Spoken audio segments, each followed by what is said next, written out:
In 1996, Eugene De Kock was sentenced to 212 years in jail for crimes against humanity committed during South Africa's apartheid rule. Now, less than 20 years later, he's been granted parole. He's not just a killer, he was at the forefront of setting this country alight.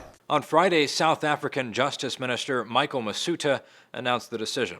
In the interest of nation building and reconciliation, I have decided to place Mr. De Kock on parole. De Kock served as the commanding officer of C1, a counterinsurgency police unit.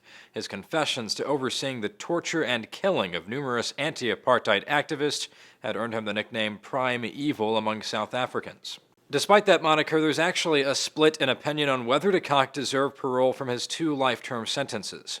One side says he committed the crimes and should therefore remain in prison.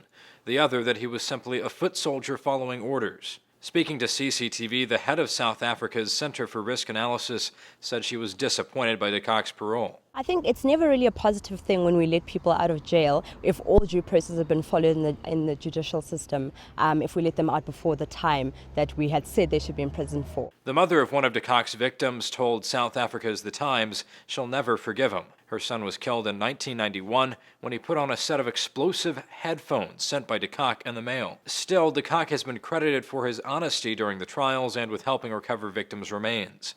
He's also reached out to victims apologizing for what he did. Speaking to the BBC, a widow of one of his victims blames whoever gave De Kock the orders for the atrocities, not him. He didn't just wake up one morning and say, I'm going to do this. He got the instructions from the top. And they got away with it. And they got away with it. They're living, they're amongst us today.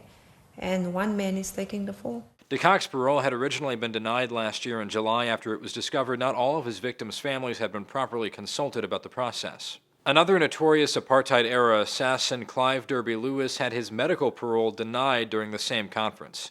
For Newsiam's Zach Toombs.